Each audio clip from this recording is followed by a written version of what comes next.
Eto si Boss Mar. Nandito na po sa linya ang mula po sa grupong Manibela si Sir Mar Valbuena. Ukol pa rin po ito sa 3-day po na kilos protesta na ikinasa po ng kanilang grupo. Magandang umaga, Sir Mar. Good morning po, Mama DJ Chacha. Good morning, Sir Ted. Good morning po. Sir, may binabanggit po kayo last Sunday na vague promises ng gobyerno na hindi po nila natupad. Kaya po natuloy itong 3-day strike po ng inyong grupo. Ano po exactly ito, sir? Kung matatandaan po natin, Ma'am DJ Chacha, noong panahon pa ni Secretary Vince Dizon, kung matatandaan natin, huling nagprotesta talaga kami ng ganito ay Marso pa. At nagkaroon ng dialogo noong panahon na siya ay nakaupo.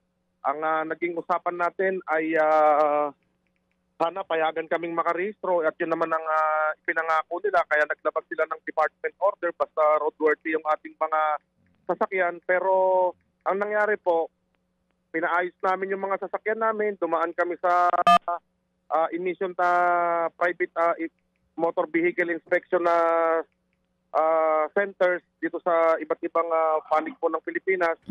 Pero po, wala rin pong nangyari. Naghintay po kami ng ilang buwan, pati po yung mga insurance na pinakuha nila sa amin. Natambak lang po yung mga dokumento. Nung panahon po yan ni Secretary Vince Dizon, ni Vigor Mendoza, at ito pong bagong nakaupo ngayon, libo-libo po na for registration ang hindi po nila inasikaso. At gumastos na kami, naghintay po kami, nagtsaga po kami, nakipag-usap kami sa kanila ng ilang buwan. 8 buwan ang hinintay po namin kundi ho kami nagkakamali. At pabalik-balik po kami sa tanggapan ng LTFRB at ng LTO.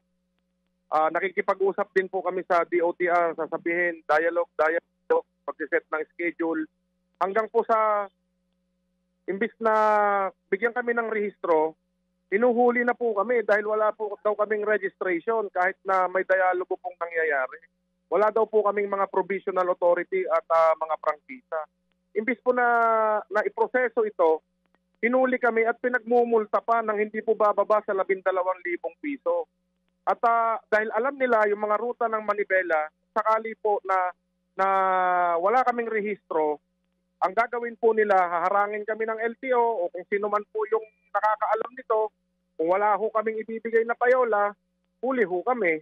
Kahit po yung ibang lugar na ibang ruta na kaparehas po namin na application for consolidation at hindi po makarehistro, pero kung may lagay, wala pong huli kahit po pangit yung jeep.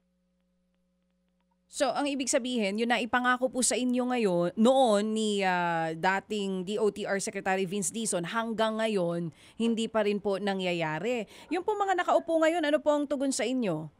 Nabanggit nyo from LTO, LTFRB, ano pong sabi?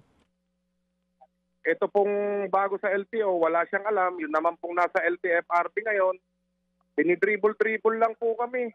Nauna pang kumita yung inspection center, yung mga insurance company, tapos kami po nagmumulta. Wala po silang tugon dito sa aming mga panawagan sa kanila na sana marehistro po kami.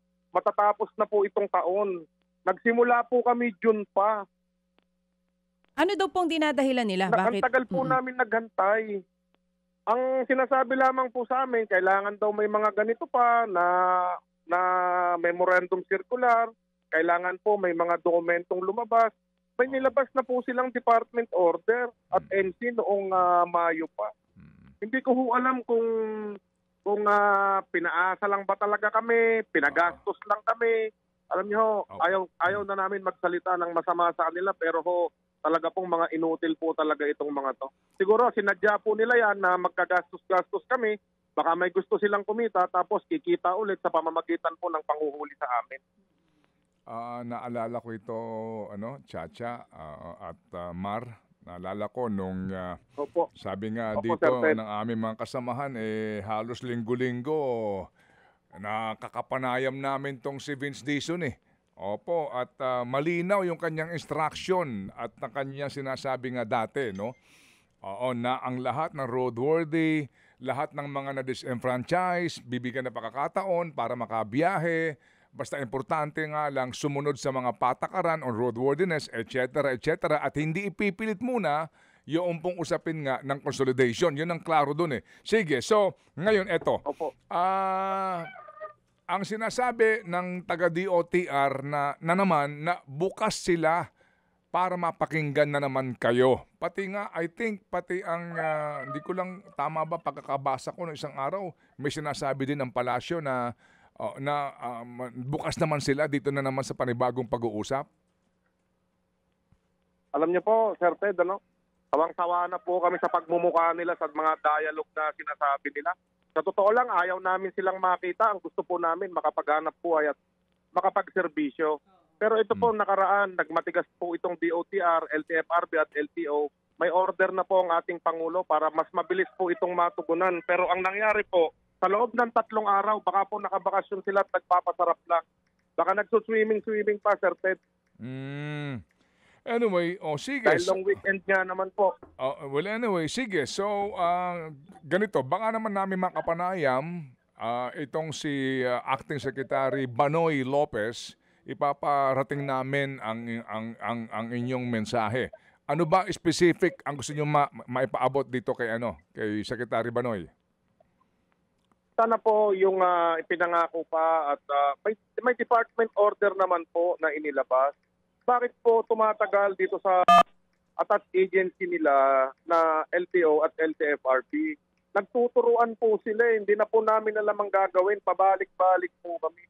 Alas 9 ng umaga, kadalasan po gabi na kami na-entertain, pero nagtaga po kami, Sir Ted. Naghintay po kami para ma-register yung aming mga sasakyan, pero wala pa rin pong nangyari. Ginastusan, pinaayos, pinaganda po yung aming mga sasakyan at nagtakanon maging safety po. Wala po Sir Ted.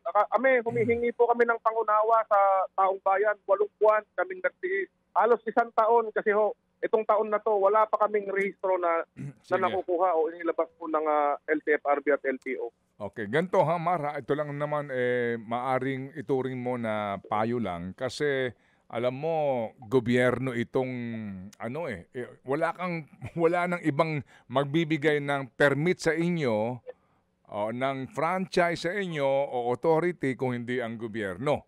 Ngayon, pag hindi ka nakakuha niyan, talagang maya kang gagambalain at mas mapapalaki siguro ang gastos nyo kapag na-impound ka bilang kolorum.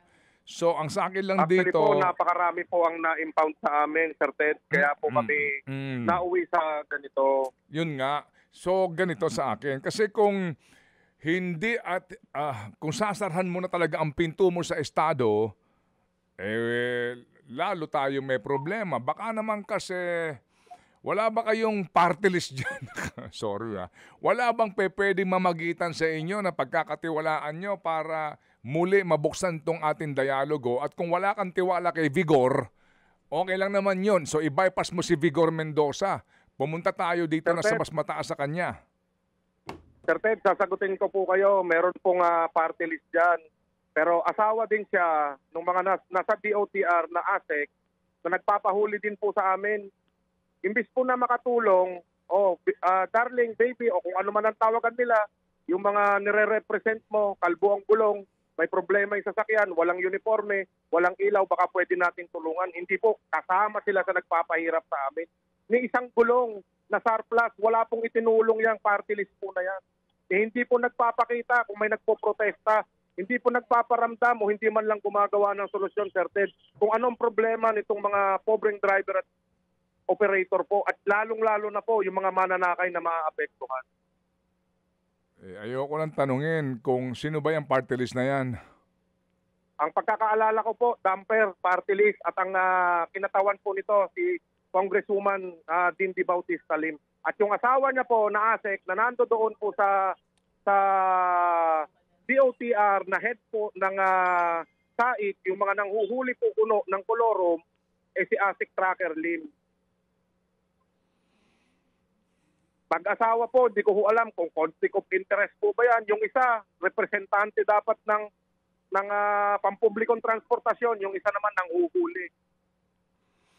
Bukas po ang aming programa para po sa 2 taong ito na nabanggit po ni Ginoong Mar Valbuena. Ngayon, Mar, ganito Sige. Uulitin ko lang Kasi wala tayong choice kung hindi makipag-usap pa rin sa gobyerno. Yan ang sa akin. Kasi wala namang kayo kukunan ng permit. Di ka na mapupunta siguro sa butika eh. O kaya sa SM Mall, di ba, para makabili ng permit. At ikay pupunta pa rin sa gobyerno. So ngayon, pwede bang hindi ba pwedeng si Chacha mamagitan sa inyo? Para dito kay Secretary Banoy. Pwede po kayo. Pwede po kayo. Sir Ted, ganito po. Natuwa po kami nung naglabas po ng anunsyo ang Malacanang, ang ating Pangulo na kausapin, magkaroon ng dialogo. Inutusan po ang DOTR. Pero wala naman po nag-reach out sa amin eh. Wala rin po kami matext sa kanila. Wala po nagre-reply. Ang sinasabi namin sa kanila, po ba, may pag-uusapan tayo? Wala po, Sir Ted. Naghihintay rin po kami.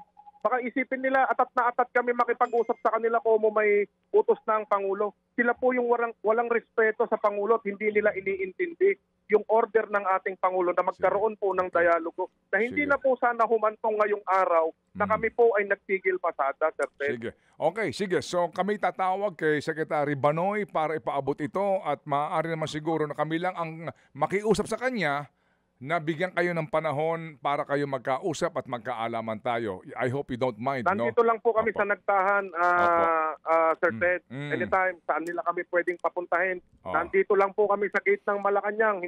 Baka hindi rin po kami naririnig, pero may order po ang Pangulo sa kanila na hindi po nila sinunod. Sige, at saka baka ngayon di namin siya matawagan kasi siya ay busy sa kanyang paglalakad kasama si Senator Vince Dizon, no? Sa kanilang Unity Walk. Baka bukas ng umaga siya aming hahagilapin para sa kaukulang panayam. Mar, salamat na marami sa iyong pag-unawa din sa amin dito sa aming tawag na ito nang malaman ang inyong hinaing hanggang ngayon. Salamat, Mar. Maraming salamat po. Apo, thank you. Yan nga po ang chairman ng Grupong Manibela, Sir Mar Valbuena. Mga kapatid, brothers and sisters, saan ka pa? Dito na tayo sa totoo. Dito na tayo sa True FM. Mga kapatid, mag-subscribe and follow po kayo sa social media accounts ng True Network PH. Yan po kami. Hanapin nyo lang True Network PH, Facebook, Instagram, YouTube, TikTok, and podcast. Mapa Apple or Spotify man yan, mahahanap nyo kami. Lahat ng mga napapanood at napapakinggan nyo po sa programa, nasa social media accounts namin yan. So, paano mga kapatid? See you sa social media!